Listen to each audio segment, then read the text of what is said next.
бүхэл 100,27,100 хуваасан 2,27,27 гих ардаа батхайг хуваасан үйлдэл байна. Энэ илтгэлийн ноогдор нь 10,105 гарчээ гэж байна. За энэ илтгэлийн хариу 10,105 гарчээ гэж байна. Хариуг тусгаад байна. За дараагийн үйлдэл нь тэр бүхэл 100,416 хуваах нь 25 буюу ардын батхайг бүхэл тоогоор үүссэн үйлчлээ. Энэ болохоор олон оронтой тоогоор үүсэхдээ яг адилхан. Гол нь таслал он хааш тавих хэрэгтэй. За баярлалаа дараагийн үйлдэл. Урдгал логдууд дээр үржүүлэн нэмэн. Энэ нь 10 бүхэл 105 дээр тэр бүхэл 1104 нэмэн. Нийлбэр нь 10 бүхэл 1154 болоо. Баярлалаа. Дөрөвдөх үйлдэл нь болохоор нэг бүхэл 1709-ого 9 ба тэр бүхэл 121-гээр нэг өвчүүлэн тэгээд өвчүүл нь болохоор тэр бүхэл 100,35,880 болж байгаа. Анхаарах зүйл нь болохоор олон онцлог та өвчүүлдэг шиг өвчүүл нь бас тасалтай анхаарна. Баярлалаа. Дараагийн үйлдэл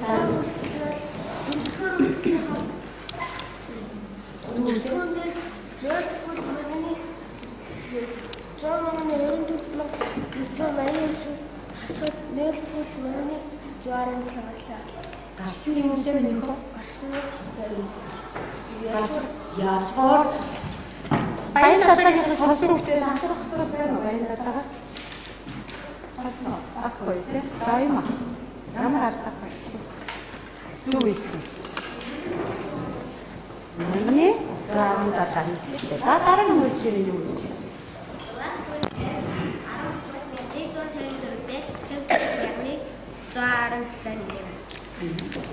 Нийлбэр нь 10,250 байна. Башаа. Дараагийн үйлдэл. Тэгээд хуулбар нь тэр бүхэл 16 бүхээр үржээд үржүүн нь 1,16 гарсан. За баярлалаа. Нэг үйлдэл. Дараагийн үйлдэл 8 дахь үйлдэл нь нэг бүхэл 116 дээр нэмэх нь 19 бүхэл 1082-ыг нэмээд нийлбэр нь 20 бүхэл 1000. За баярлалаа. Миний үйлдэл. Ихтэй үйлдэл 10 бүхэл 1200-ыг 20 бүхэл 1542 зуун. Ноогдор нь тэр бүхэл 11 байна. Зуагаад миний хүү юу анхаарав? Таслал анхаарсан. За энэ илтгэл нь болохоор ардын батхай нэмж хасаж хуваах үйлдэлүүд тавьсан илтгэл байна. Энэ илтгэлийн эхний үйлдэл нь болохоор 1 бүхэл 10,068 дээр нэмэх нь 5 бүхэл 10,879-ыг нэмэх нь нийлбэр 6 бүхэл 10,846 гарсан байна. за баярлалаа. Миний фонд X илгүүнээ шиг яриад байна. 5-аас 83 бүхэл 1015 хасад ялгуур нь 2 бүхэл 119 гарна. За баярлалаа. Миний хүү одоо 3 дахь үйлдэл нь 6 бүхэл 10,847 хуваах нь 2 бүхэл 119. Ноогдор нь 3 бүхэл 113 гарлаа. за баярлалаа.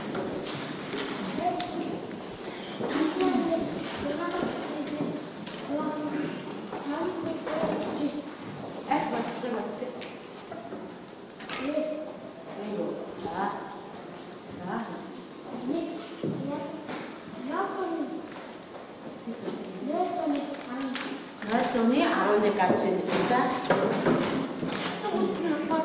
Өвдөг үйлдлийн хуваалт гэсэн ноогдын 3,10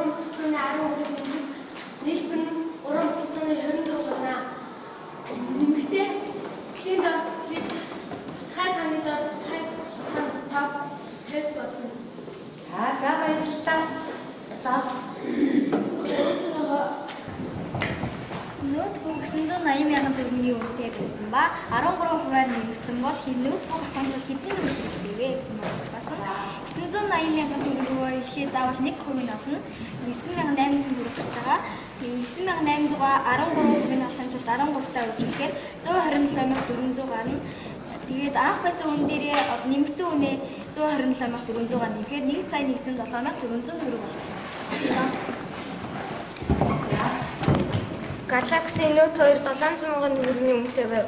iPhone Note 2-оос 70% их үнэтэй. Харин ноутбук iPhone-оос 95% их үнэтэй бол туссан үнийг олохыг 700,000-аар 100%-аар 7,000-1%, 7,000-аар даалт төржүүлээд 490,000 нь болохоор 70%.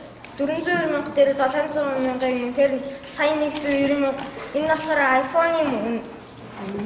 Тэгээд нөгөө нэг Note 2 ноутбукийн үнийг олохын тулд сая 190,000-аар 100%-аар 11,900. Энэ болохоор 1% 11,995 төржүүлэхээр сая 230,500. Сая 230,500 дээр 1 сая 190,000 нэмэхээр 2 сая 420,500 төгрөг. Энэ болохоор ноутбук юм. За баярлалаа.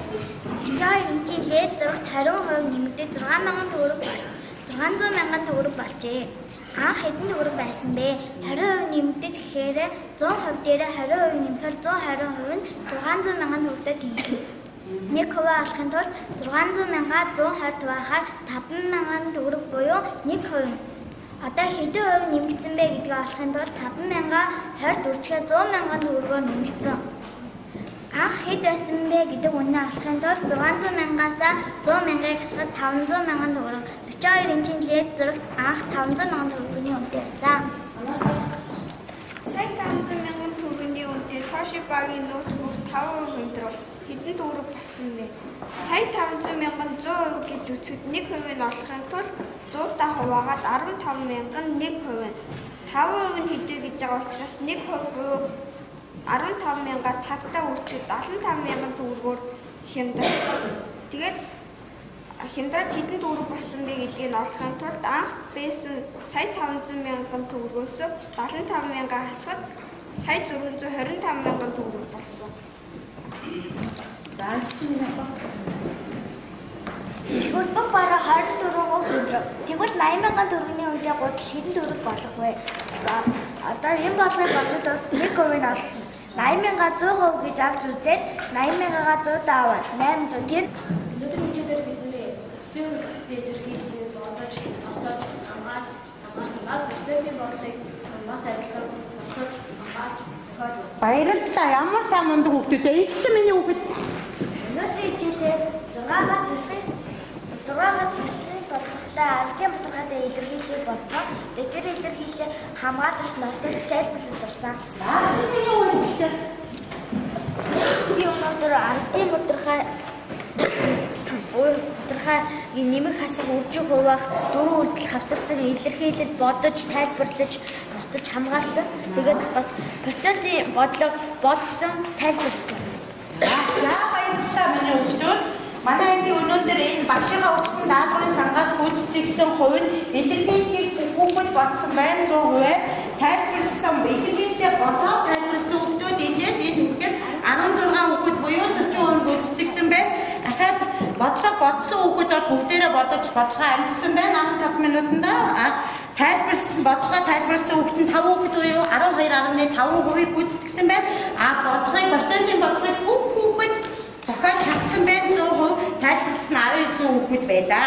За баярлалаа. 19 хүүхэд буюу 47.5%-тэй гүйцэтгэлтэйгээр хичээд маш их идэвхтэй оролцлаа. Хүүхдүүд та бүхэндээ баярлалаа. Их сайн хүүхдүүд байлаа. За багштай даалгаврын сангаас ихээр их тохиолдол бүхий хийгээ. Хичээл дуустал хичээлийн даалгаврын сангаас баярлалаа.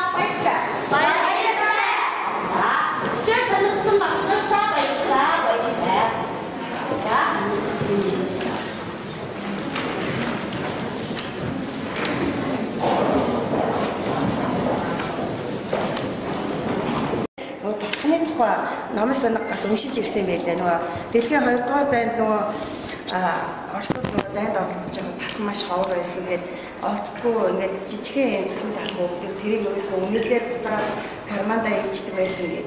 Ингээ ангийнхандаа ярьсан байна. Тэгсэн чинь нөгөө тэр нэг санагдаад.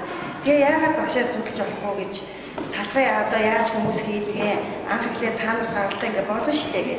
Тэгээ би одоо нэгэн хүүхдүүдийн нөгөө нэг сонирхол нийцсэн хичээл сонгож авах учраас тэгээ талх сэдвийг бол эхлээд орсон. Тэгээ яг явцдаа хүүхдүүд нөө мэдээлэл цуглуулад хоорондоо солилцоод ингээд бас ч тийм хэрэггүй сэдв биш байсан байна гэдгийг бас хүүхдүүдээс би мэдж авсан. Яагаад тэгэхээр хүүхдүүд бас талхчин эрүүл мэндэд хэрэгтэй 2-р гурлаар хийсэн талхтыг хүүхдэрийн гурлаар хийсэн талхыг гэх юм бол хүний эрүүл мэндэд хэрэгтэй юм байна. Талхнаас өгшөө юусаа хаягдал гардгүй байна. Одоо хатсан талхыг ингээд машиндаад ингээд атлетны гадуур хийх юм байна. Үлдсэйн одоо шууд хайж өгч болох юм биш үү? Ерөөсөө хайхын өвлөлт байхгүй мэн гэдэг. Ингээд гой санаануудыг бас би хүүхдүүдээсээ мэдж авсан. За тэгээ би өнөө одоо яг миний ярьж байгаа сэдв болохоор ус гэсэн сэдв байгаа. Энэ ус сэдвийг 4 цаг орсон байгаа ангидаа 4 цаг. За тэгээ эхлээд бид нэр сэдвээ сонгосон. Сэдвээ сонгохдоо би ангийнхаа бүх хүүхдүүдээс нөө санал аваад ямар одоо бидний өмнөд болгоомжсон ямар сэдв байна. За та нар сандаа хэлээд маш олон сэдвийг хийсэн байна. Тэгээ хүүхдүүд маш олон сэдвийг сонгож хийсэн байгаа. Тэгээд тэр сэдвүүдээс хүүхдүүдээс санал аваад тэгээд ус гэдэг сэдвийг бид нэр сонгохоор болсон. Тэгээд би ер нь өчигдөр бас нөгөө ярилцлагад орчоод дараа нөгөө ингээд сэдв өгсөжсэн чинь 5-р ангид нөгөө өсөлт дэжлэг хичээл орсон багш цөөхий юм. Тэгээд миний өчигдрийн үед дандаа 1-ээс 3-р ангийн багш нөгөө өсөлт дэжлэг орсон учраас 5-р ангид чинь бид нар бүгдөө багаангийн багш бас 5-р ангийн хүүхдүүд гэдэг чинь бид нартай нөгөө ахлагангийн хүүхдүүд гэж байхгүй. Тэгэхээр бас арай жоо ийм том сэтгэж том сэдв барьж авсан байлаа. Ус гэдэг сэдвийг би өчигдөр тэрийг бодож суучаад юу яасан ойлгож авсан. За тэгээ эхлээд сэдвээ сонгож аваад олон сэдвээ сонгосон учраас хүүхдүүдээс гарын нөр өгүүлээд санал авсан. За аль сэдвээр аль сэдвээс суулмаар байна. Тэгээд нөгөө ус сэдв дээр 15 мэдээлэл цуглуулнаа. Тэгээ хүүхдүүд өөрсдөө мэдээлэл цуглуулна. Одоо мэдээлэл цуглуулахдаа яаж цуглуулах вэ? Аргыг бас хэлж өгсөн. За интернетээс нарыг мэдээлэл цуглуулж олно. Номын санд сууж олно. За аав ээжээсээ асууж олно. За тэгээ багшаасаа л авалж олно. За сонин сэтгүүлээс үзэж олно. Ингээ мэдээлэл цуглуулъя. Тэгээ би сэдв сонгох мэдээлэл цуглуулах хоёр аюул цөөхөн цаг авсан. Яг нь 5-р анги чинь 7 хоногт 1 цаг байдаг учраас цөөхөн минут авсан. 15 минутаар аваад. За тэгээд тэр дараагийн 7 хоногийн турш хүүхдүүд мэдээлэл цуглуулсан байна. Тэгээд цуглуулсан мэдээлэлээ дараагийнхаа цагийн хичээл дээр бид нар мэдээлэлээс солилцсон хүүхдүүд хоорондоо за мэдээлэлээс солилцохдоо би манай гогоосоо 4 багаар ажилладаг. Тэгээд 4 багаар ажиллаараа багийн дараагаар багийнхаа хүүхдүүдэд ямар сэдв сонгох уу, яах вэ гэдгийг ингээ хуйлж өгөөд ингээд багийнхаа хүүхдүүдэд оноогод өөрөө гэдэг зөвлөгөө өгсөн байсан учраас багийн хүүхдүүд багаараа намайсанд очиж суух юм уу эсвэл нэг очиж сууж цуглуулсан мэдээлэл хоорондоо солилцох юм уу. Ингээд 7 хоногийн дотор 7 хоногийн хугацаанд мэдээлэл солилцоо дараа нь бүгдээр нөгөө дараагийнх дээр дахиад нөгөө мэдээлэл цаг юу солилцох цагаа ангидаа авсан. Ангидаа авахдаа багштайгаа тэгээд багийн хүүхдүүд хоорондоо мэдээлэл солилцоо. Тэгээ одоо тэгсэн чинь нөгөө айгүй нөгөө хүүхд албаны интернет рүү орж байгаа учраас баг зарим хүүхдүүдийн мэдээлэл аюул тавцсан байсан байхгүй. Тэгэхээр за тэгвэл бүгдээр ингээд тавцсан учраас одоо бүгдээр багаараа ярьж байгаа би юу яах вэ? Ингээд дид сэдв болгоод баг багтаа одоо дид сэдв болгоод байгаа. Яг манай багийнхаа энэ чиглэлээр манай багийнхаа судлаа. За танах ингээд хоорондоо сэдвийнхаа дагуу дахиад мэдээлэлээ цуглуулад тэгээ яг тэр дундаа би явцсан үнэлгээ хийж байсан л да. Өөрөө явцсан үнэлгээ хийгээд тэгээ багийн дараанаас бас зөвлөгөө өгөх одоо энэ багийнхаа хүүхдүүдийг энэ багийнхаа үйл ажиллагаанд хэр оролцож байгаа гэдгийг бас ингэ явцсан үнэлгээ хийж яваарай гэж зөвлөгөө өгсөн дагуу хүүхдүүд бас зөвлөгөө юу явцсан үнэлгээг бас хийж явсан. Энд би дараа нь таамаг харуулнаа. За тэгээд энэ хоорондоо бид нар бас нөгөө юу яасан? Аялал хийсэн. Энэ эрдэнэт байдаг нөгөө Эрдэнэс гэдэг нэг цэвэр усны газар очиж нөгөө үтсэн. Тэгээ энийг болохоор дөрөвний би нөгөө талх гэдэг сэдвээр хичээлээ заахта хамгийн сүүл нөгөө тайлбарын хичээлээр ер нь нөгөө удирдах манай мэцэгүүд ирж хичээлээ суулгая. Тэгээ нэгэн 7-8 хүн авцраад нөгөө өрөө суулгацсан гэсэн. Дараа нөгөө хичээлийн дараа эцэгүүд өөстө нэрээ хүүхдээ ингээд тэр талх дээр бас бид нэр ангидаа талх байсан л да талхч барьж авчирж байгаа. Тэгээ одоо хүүхдийг ийм амьдрах ухаан ийм гоё юм сурж байгаас энэ аюул гоё хичээл байна. Өстө өөр багшаа та нар тусламж дэмжлэг юу вэ? Эний дээрээ асуусан л да. Тэгээ би одоо бид нар одоо нэг говьл руу нэг юу үзмээр байдаг, үйлдэл үзчихмээр байдаг. Тэгээд говьж байгаа эцгийн зөвлөлийн хүмүүс курс авч яваад тэгээд усны үйлдвэр үзүүлсэн байна. Тэгэл дараагийн хамгийн сүүлийн хичээлээ би 60 минутаар авсан байна. Тэр яагаад гэхээр нөгөө цуглуулсан мэдээлэл бид нар тайлбарлах байсан учраас их цаг тавьж өгсөн. Тэгээд тэр тайлбарлах сэдв дээр бол би энэ төсөл дэжлийг